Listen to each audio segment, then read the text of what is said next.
Good morning, beautiful people. Here we are.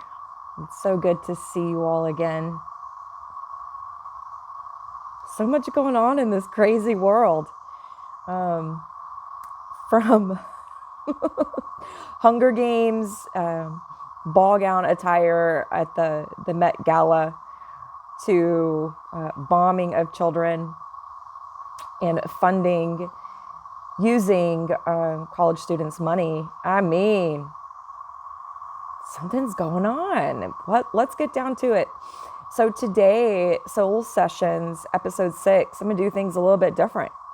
Our ancestors, first human beings, knew the power of storytelling. Before there was written language, before we had pen and paper, we made sounds. We made vowel sounds, and we used dance and acting and fire and elements and all these things to communicate with our brothers and sisters, right? And so it was an energy exchange, telling stories. And I am a firm believer that the best way to really share information, to share experiences, is through storytelling. So I'm going to tell a story today. Let's talk about stocks, baby. Let's talk about you and me. Let's talk about all the good things and the bad things that make me talk about stocks. I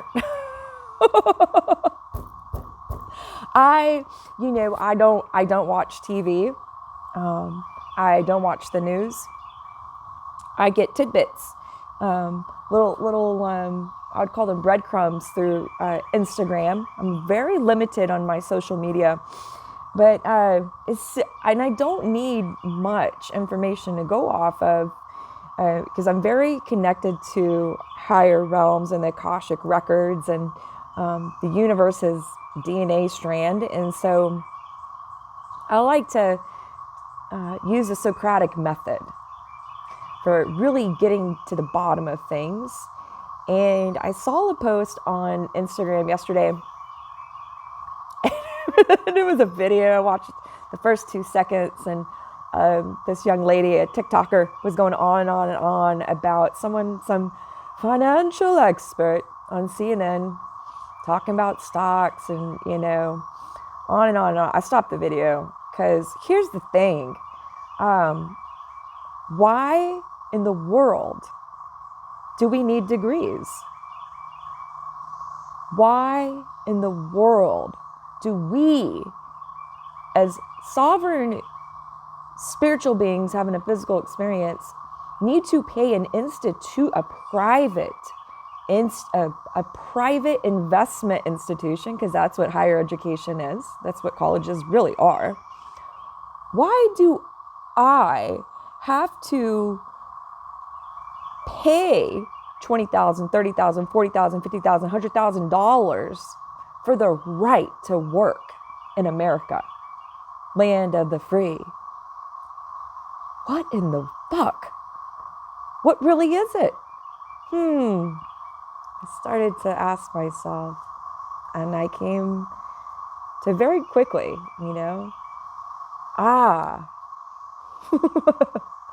how do the rich get richer and keep the poor poorer? They require you, me, I'm a degree holder. They require us to pay them to be brainwashed and fed information. Granted, there is some freedom in higher education, and I am an advocate of higher education and higher learning, but not in a capitalist model. So the idea that the Oz is behind the curtain, he's peeking out, and he says, let's make it a requirement. How do we keep the poor poor? We make the entry fee so high, and then if they want to come and get a degree, we tack on these interest rates that they'll never ever repay it, and when they come out of school, they'll have more than a mortgage payment. Okay, so there's no way for the poor, really. It's nearly impossible for the poor to get a leg up unless they get academic scholarships. I was very fortunate to get a full academic scholarship. Not everybody is that fortunate. So here they are. Here's the Oz. Here's the wizard. Yellow brick road, yellow brick road. And he's formulating. We can get rich. Let's make the kids fund our investment portfolios. We'll create this idea, the societal norm that everyone strives to have a degree. We'll make barriers to the workforce. We'll take the prices and the price tag of the degree so high and the interest rates. Then we'll control. And then we can give them the loans. But then we're really taking that money. So what are they doing with the fucking money? What is this really about? Every penny you pay towards intuition, there's a percentage of that, a majority percentage of that penny that is going into buying stocks in companies. What are stocks? It's a piece of the pie. It is, I'm going to buy a piece of the pie of Walmart. I'm going to buy a stock in Walmart. I'm going to buy it at a really low price. Okay. So if I use all my students' money to buy up all this stock in Walmart, and then Walmart becomes a and then I'm going to ignite a global genocide, boom, and start killing people, okay? And I can make money off of it. I can make a ton of money off of it. And then I can raise the prices at Walmart. I'll raise the prices on milk, all the commodities, corn, dairy, gasoline. Oh my gosh. Okay. So I control the universities. I take their money out the gate, right? They pay tuition. I take their money. I'm going to invest it into my stock of my business. Okay. And then what am I going to do with it?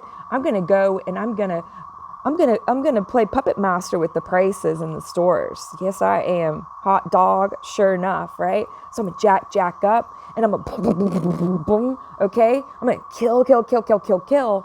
At the same time, keeping society oppressed and in prison, because what's the rule of the land? The rule of the land is, if you want to participate in this society, if you want to participate and have a 9-to-5 job, and if you want to participate and work for a corporation and have benefits and insurance and all these things and fake security, then you're sure as hell going to go to fucking college. You're going to first give us your money then, and we're going to use it to make ourselves rich.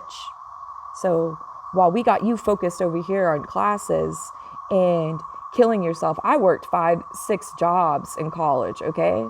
I had a full ride to St. Francis College first year, and I wanted to challenge myself more. So when I transferred to Rutgers in New Jersey, I gave up that full ride and got a partial. And so coming from a poor family from rural Texas, okay, I had to work 5-6 part-time jobs to pay my tuition, keep myself fed, and keep a roof over my head, okay, and to buy my books, all the things, right? I didn't have the privilege of living in dorms and going to social events and being in social clubs. I was working. So I digress. Let me go back. So I could have taken that $40,000. Imagine, this is back in 2001. I was at St. Francis during 9/11. I was actually ground zero when the first plane hit. I was underground in a subway train. Okay. In the Hudson River, when that first plane hit. I was trapped in that city. So anywho, very fortunate to have survived 9/11. But so at that time, right, it's 2001, now it's 2024. That's 23 years worth of stock growth that I could have, right? I could have made a decision, right? But they trick us and make us think that we don't have decisions. Right? If we don't agree, we're not giving you permission, okay? That's called deceit. But if I would have 23 years ago, taking that $40,000, all that money I had made from working all those jobs and all those hours and killing myself, okay, to fit into mainstream society as a poor girl, okay, and what they told me I needed to do to make it in the world. If I would have taken all that money and invested it in Walmart stock, I'd be a fucking billionaire. But guess who the billionaires are? Chancellors and deans, board members, universities, the folks behind the curtain, the ones who are deciding where to take your money, where to take your tuition money, and where to invest it. So abso-fucking-lutely, you have a responsibility as a fucking university. Abso-fucking-lutely, you have a responsibility to disclose where you're investing students' funds and their parents' funds. You absolutely have to disclose. That is a God-given right of the students, anyone that is paying for a service. You're a business. You're running a business, man. Who are the real stockholders? Who are the real stockholders in this game, in this facade? So keep this all in mind when you're watching that square box, okay? When you're watching that square box on TV, like UNC, for example, and you see that white chancellor dude dressed in $1,000 suit. Yeah, he's making some money off those stocks, genocidal stocks. Pomp and circumstance like the fucking Hunger Games, with an entourage of white cops, loaded guns, grenades, making a parade on live TV. Why would he do such a thing? Remember, Socratic method. You first ask a question. You stay with that question until you arrive at an answer that works for you. The TV cannot tell you. It's telling you lies. It's a propaganda box, okay? So Socratic method is you get a little bit, turn that box off, go out in nature. Today I'm here at the cicadas and it's beautiful. It's like millions and millions of cicadas resurrected this morning and woke me up in a symphony after being underground in the dark for 16, 17 years. They're all over my legs right now too. Here, I'll get one for you. Come here, sweetheart. Come here. I get real riled up about all these liars on TV. So this is a cicada. Isn't she beautiful? How patient. How much time it took. 17 years.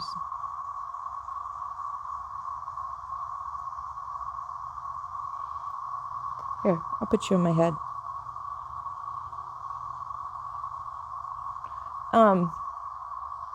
So, when you're watching this circus on TV,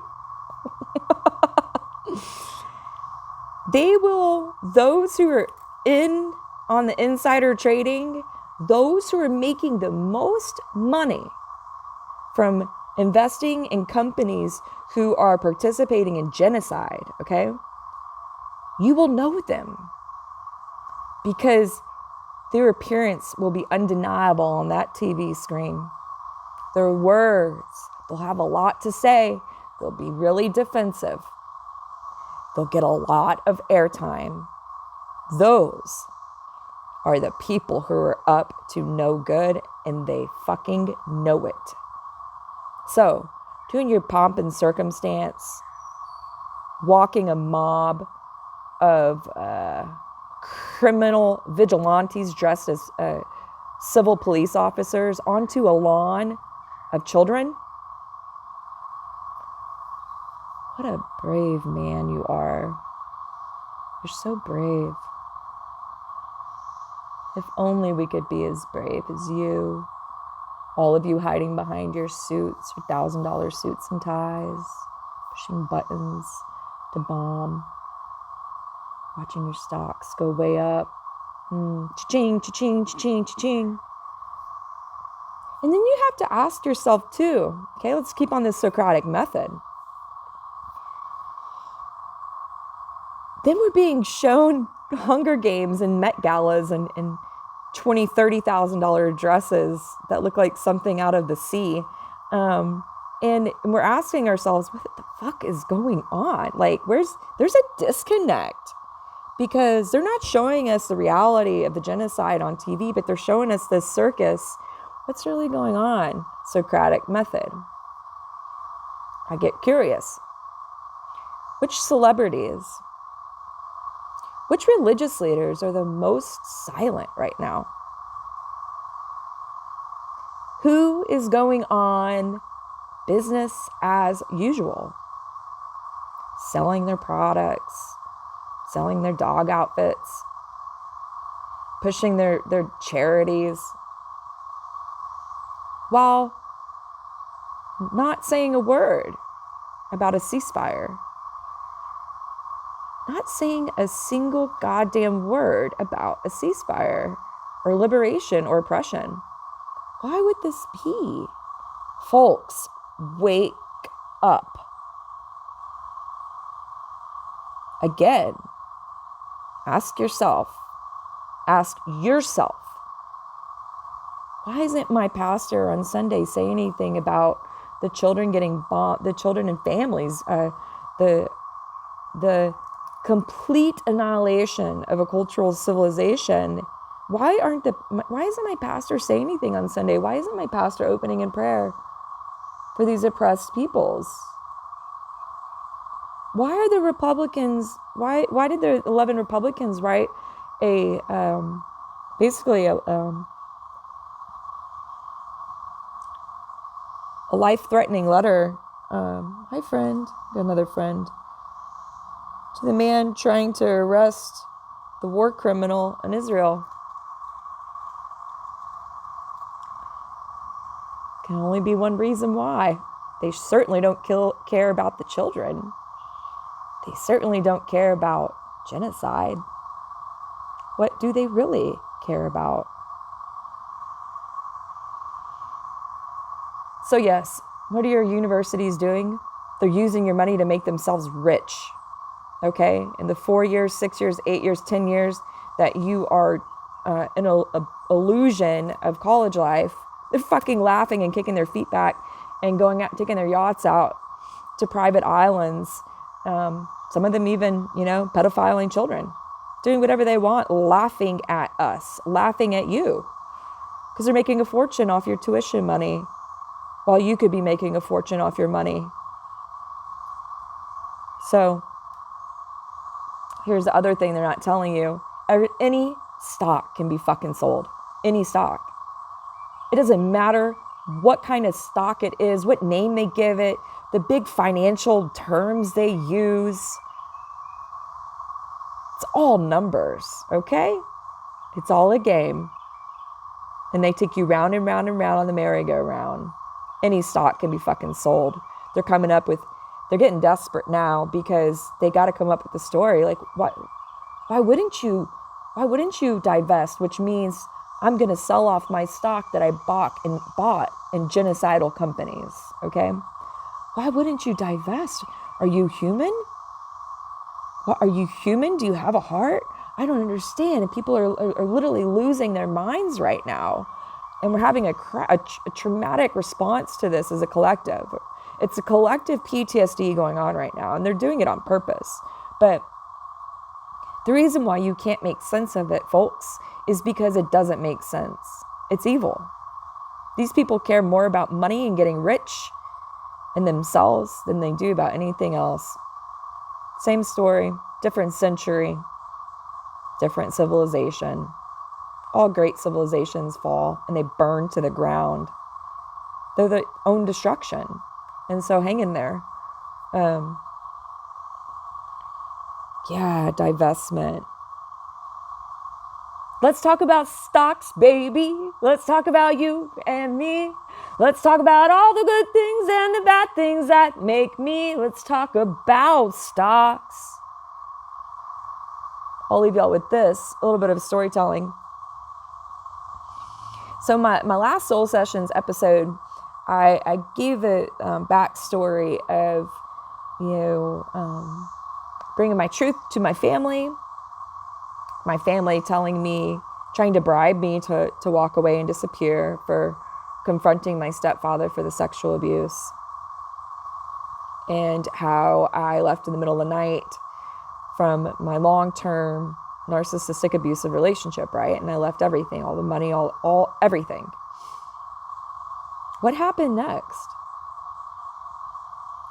The straw that broke the camel's back in that relationship was not only did I have a traumatic brain injury, but it was discovered through all these brain scans, comparing scans I had 10 years prior, that there was a tumor growing in between the hemispheres of my brain. Unknown origin. And I had an appointment with a neurosurgeon in Austin. And so the straw that broke the camel's back in the relationship was, instead of my ex-partner coming with me to this very scary appointment, because I was going, oh, I'm sorry, friend. I was going to talk about brain surgery. Instead of joining me, she decided to rendezvous with the woman she was cheating on me with. Left town. Wasn't meant to be. And so when I went into that appointment, a neurosurgeon, I went by myself. I was very scared. And the neurosurgeon, pulled up the scans and we started talking. And she said, I've never, ever in my career seen anything like this. I'm really not sure what I'm looking at. I've talked with my team and my mentor, and we recommend surgery, brain surgery. Now, because of the location, we'd have to, she was talking about how they'd have to go in. It's in between the hemispheres of my brain. Not an ideal location for a brain tumor. She said, I need to prepare you because there's a likelihood that you could die from the surgery. We don't have a case like this to compare it to. I can't tell you that you'll come out Abby. I can't tell you who you'll come out as. The brain's very, very delicate. And so at that point in time, I had recently started getting my affairs in order, and I hired an attorney to do my last will and testament, do not resuscitate, all these things.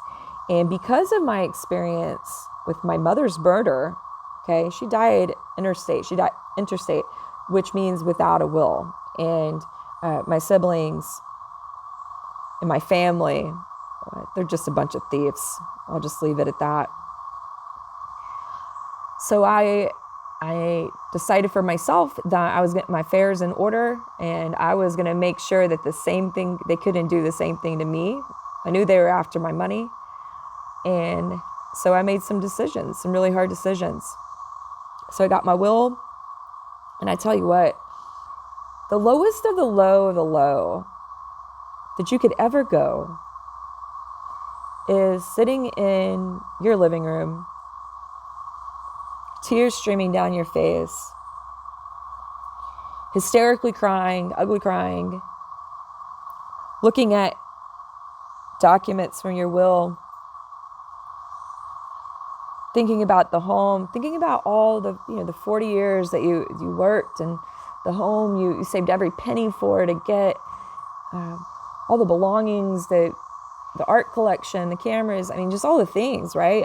Just looking around you in your home, you're alone, looking at all these things and coming to the realization that they don't mean anything.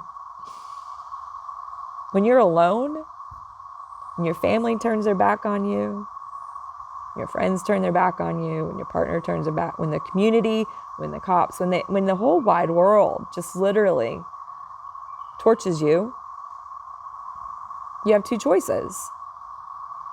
You can either join them and finish the job, or you can give up. Now, I went into deep prayer and meditation. I've never been a quitter. I actually thrive in chaos. When you're born inside a torture chamber in a torture family, and that's all you know is chaos. You become a master of chaos, and that's when you really thrive. And so the Ascended Masters, I did a lot of prayer, meditation. I said, the deepest hurt, the deepest hurt was when my lawyer said, who do you want to leave your things to?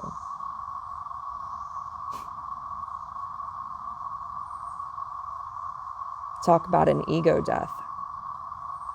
I don't have anybody. There's no one in the whole wide world, no name I could come up with to put on that piece of paper. Took me quite a few days to get through that. And what I arrived at is, I'll be goddamned if that evil family gets anything I've worked my life for. So I wrote in Safe Alliance. It's a nonprofit in Austin. Even though when I was in need of emergency housing, I ended up needing them. I put them on my, as a benefactor, my will. That's when I had things to put on a will. And when I needed them, they were not there for me. They actually turned Soul and I away because I had a dog. Sorry, at capacity. Sorry, we don't take animals, we don't take dogs. I mean, it is what it is, right? At the end of the day, I called up my broker. I had 401k. You know what they tell us in society too? It's another lie. I'm gonna get a drink of coffee.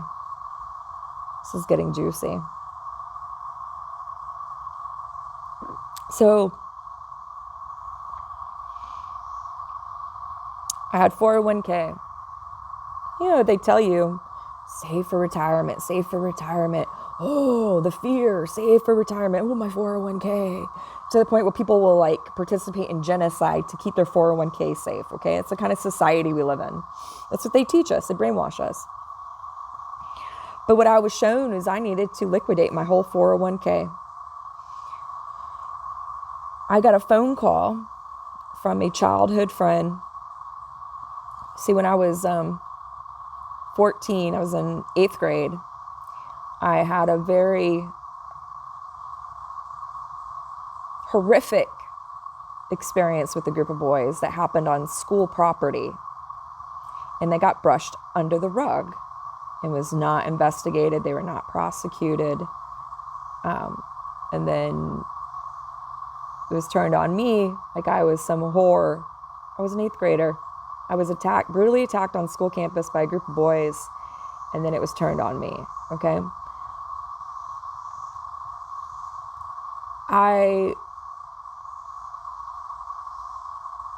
From there, I was sent to a girls' home in San Angelo, Texas, and I met a young girl. She was my roommate. I'll call her Maria. Maria and I were like, bam, right? Like moss to a flame. We're,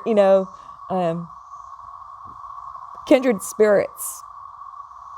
She was 12 and I was 14, and we were roommates in the house at the girls' home.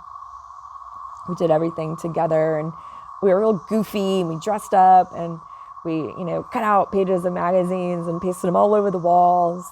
We loved when the bishop would come to the house, the Catholic bishop. Oh, it was such a big deal. He would come on Sundays, and we would fight for his attention and stuff. And she wanted to be a basketball star like me. She had no athletic coordination, but I entertained her spirit because I felt like she was like a younger sister to me, and I looked after her and so made sure she was okay. And I didn't know, we were kids, we were young girls. And so one day I get home from school. I was in high school. She was in middle school. One day I get home from high school and I ran up to the room and all her stuff is gone. She's gone. No sign of Maria. And I ran downstairs to the house manager and I said, where's Maria? Where's Maria? What happened to Maria? And they said, Maria had to leave. She went back home. And so they said it in such a way that to not cause me to worry or have concern or anything like that, right? They said it in a very happy, like, she got to leave, she got to go, she's good, don't worry about Maria, don't worry about Maria. And I just kind of went on and always held a space for Maria. I thought about her over the years. And then this is 2010. I was working for my first high-tech company in Austin and making a very good salary, doing really well.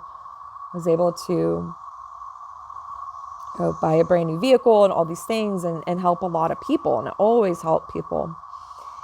And one day out of the blue, I get a phone call from an unknown number. And I say, hello. And I hear, Abby, it's me, Maria. And I said, Maria, oh my God, I'll never forget Maria. Maria, oh my gosh, like how, but her voice sounded like she could barely talk. And I said, how are you? What's going on? She goes, Abby, I'm very, very sick. I may die. I have MLS. I'm very poor. I'm in the hospital. I need my medicine. Can you please send me some money for my medicine? And not another word was said. I said, how much do you need? Give me an address. And I wrote a really big check for Maria and I put it in the mail. And I didn't even think twice, It just, my mom raised me to be very selfless and very giving, and it's just in my nature. And my intuition told me to help her. And so I helped her. Well, it was 2010.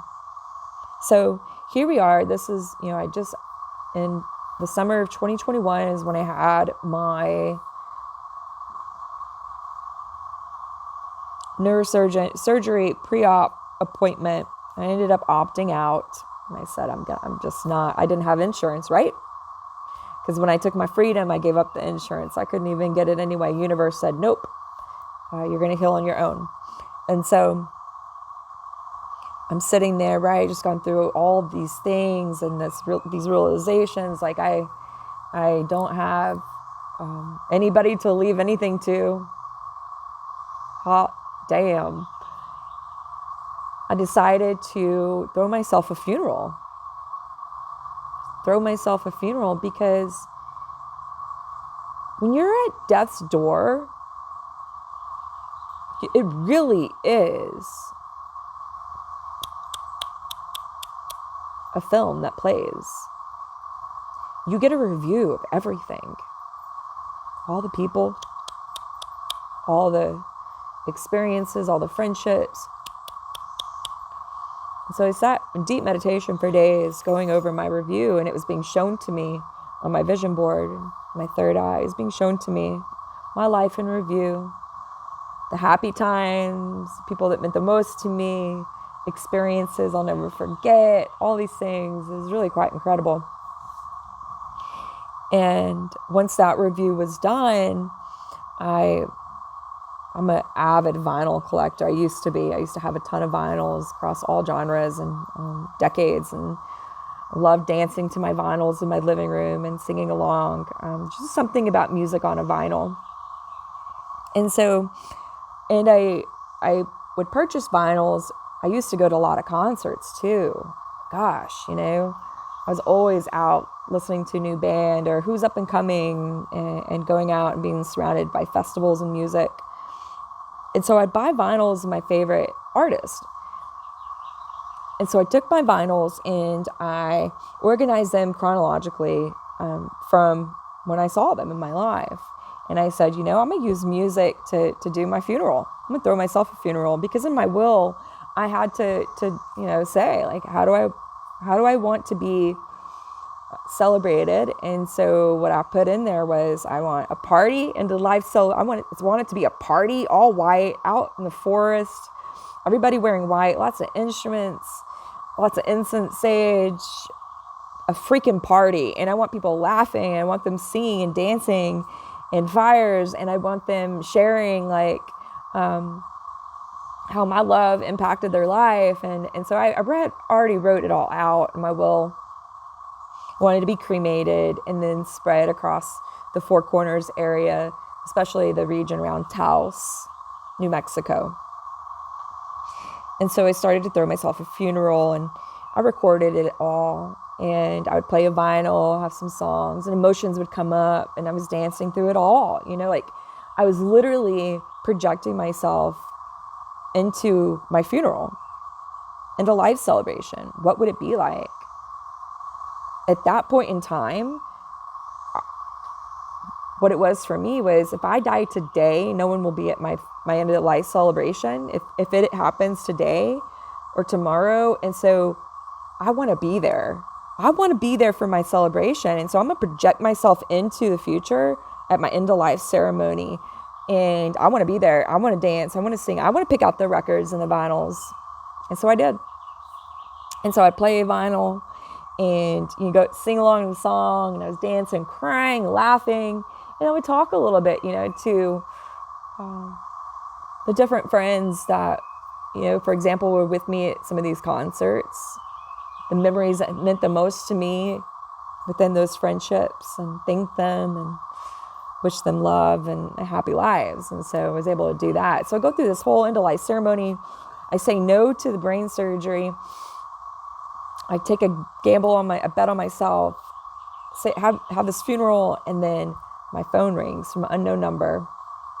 Hello, Abby, it's me, Maria. Maria, what's going on, Maria? I mean, it's been over 10 years. I'm really sick, Abby. I have MLS. Can you help me? Now I'm sitting here thinking about my 401k fund. I'm thinking, like, I really think I'm going to die. I really did. Really was on death's door. Really thought I was going to die soon. And all the odds were there. I mean, it was all there. If you want to look at the science, the statistics of everything said that I was going to die soon. And so I'm like, I don't want my fucking family getting this money. What am I going to do with it? I'm going to help Maria. So any stock can be sold. Period. I called up Josh, my broker, with Edward Jones. I said, hey, Josh, it's Abby. Hey, Abby, what's up? He's got a country accent from North Carolina. I said, Josh, here's the thing. I got this woman, old friend of mine. I need to sell some stocks. He got real quiet. Well, now you know, Abby. There's a lot of penalties. It's going to cost you a lot of money. I said, I don't care, Josh. And so I put some things in motion. Come to find out, Maria, I asked her, I said, what happened that day at the girls' home? Where'd you go? What happened? I got kicked out, Abby. They threw me in a jail cell. I got raped by grown police officers that day. 12 years old. San Angelo, Texas. Happy Pulitzer Prize Day, too, by the way. What is investigative journalism? Well, I said, Maria, what happened? As soon as she left the girls' home, she went to jail. They took her to jail. I think she's was with some kids that stole some candy or something. They threw her in a jail cell with adults, and she got raped there, 12. And she said, Abby, when I got home to South Texas, my mom sold me to a man. Sold me to a man. I became his wife. He married me. He got me pregnant right away, and I started to learn more about Maria. And when, so I made a lot of phone calls to Josh to sell off my stock. It's very easy. All I had to do was pick up the phone. And actually, we got to the point, because I was selling off so much stock, that I would just, send him an email Text him, hey, did you get my email? Here's the amount I need. Let's sell it off. Wash, rinse, repeat. When it comes to saving somebody's life, you will sell your fucking stocks. When your heart is moved by so much empathy and compassion for another human being suffering, you will sell your fucking stocks. Period. And so she had been raped ancestrally by her father as a young girl, just like me. And so we start talking and we're catching up and the similarities, okay, the paths. She also is a survivor of familial sex trafficking by her father.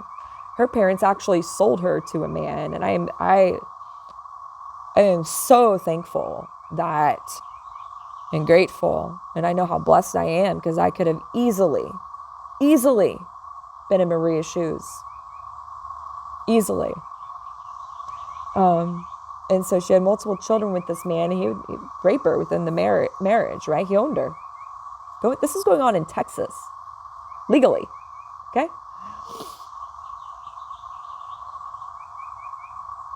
Come to find out, she's being trafficked still by the local sheriff's department. Sheriff actually lived next door to her in this town in central Texas, so he could keep dibs on her. She shares horror stories with me about men coming in, drugging her, raping her. Yep, using the same tactics, ketamine. The sheriff lived next door to her. So I'm sending her money. I say, come to Austin. I can help. Bring your daughter, bring your grandson, whatever you need. Let me help you. And it was, my heart was just being, right? Because my mother lost her life because no one in the community would help her or believe her. Not even her own siblings, children, no one. Her church, no one believed her. And so here I am, in this experience of, what would you do for love? To what length would you go to protect another human being from harm? To what extent, to what length would you go? What would you sacrifice? I think about the 10, 15, 20 years I had those stocks growing. Do you think I thought about my fucking retirement in those conversations with Maria? Absolutely not. The only thing on my mind was, I need to help Maria. I have a dream that God put on my heart, and He put it on my heart when I was on my way to my mother's funeral service. In 2013, I was driving across a bridge through the Bible Belt, and I heard Jenny's place, Jenny's place, Jenny's place, Jenny's place, okay? They were calling me, the angels, God within, Mom. These voices are telling me, Jenny's place, Jenny's place, Jenny's place. And I closed my eye. My wife at the time was driving, and I closed my eyes, and I had a visual, okay, of this beautiful working farm and ranch, and this huge, barn dominium style house, and children running all over the yard, women running all over the yard, horses and cows and chickens and goats, and it's, it was by a river, and the farm, the gardens and the flowers, and just this beautiful community called Jenny's Place came to me. It was 2013. And so really my heart at this time, I was vulnerable. Maria came to me when I was very vulnerable. And, I knew this was the beginning of Jenny's Place. I said, this is the first woman I'm going to be able to help is Maria. And how beautiful. Right? We were children together. And God brought us together so many years ago. How beautiful. I said, thank you, Mom. Thank you, angels. I help Maria. And so she'd been on probation. She got set up, right? Because they were using her and drugging her. She told me all the secrets of the Texas sheriff's departments, how they, in the rural towns, right, their favorite targets are the poor, vulnerable minority women. They come up with false charges. One of their favorites is calling them crazy. And then they'll arrest them, put them in jail, drug them in jail, and have Johns come in. She witnessed it. She witnessed this in a Texas jail. She witnessed sheriffs in Texas drugging women, prisoners, and then being raped inside the jail in Texas. She was scared to fucking death. The amount of, and I don't blame her. They're literally monsters. They have there's no empathy. There's no, if you think about the hangman, you think about the type of emptiness that had to exist. Oh, hi, friend. They're in my hair. The type of emptiness that had to exist to hang living beings from trees. That's the same type of mentality going on in Texas still. Slavery still exists. It's just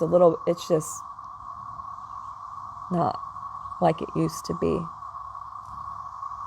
And so they set her up, right? She belonged to them. She belonged to that sheriff's department where she lived. And so they set her up. She told me the whole story about the charges they slammed at her, to where it was a 10-year charge, to where she couldn't leave the county. And she had over $10,000 restitution for probation. And I said, how much is it, Maria? How much is it? Maria, how much do you owe? Send me the link, send me the web portal so I can pay the fine for you. Fuck those motherfuckers is what I said to her. And I said to myself, I'll fucking show them. Think you can own a woman and imprison her, give her false charges? I'll show you a little something. And so I messaged Josh. Josh, I need to sell off this much of stock, and sold off the stock, paid off her restitution. It was over $10,000. So at the end of the day, I was not able to help Maria get out. And the reason being is because there was no safe place for her to go, for her to feel protected. I didn't have the resources. I didn't have the land. And so this has been a longer soul sessions, but let's talk about stocks, baby. Let's talk about you and me. Let's talk about all the good things and the bad things that make me. Let's talk about stocks. If you had a heart, you'd sell them. So much love.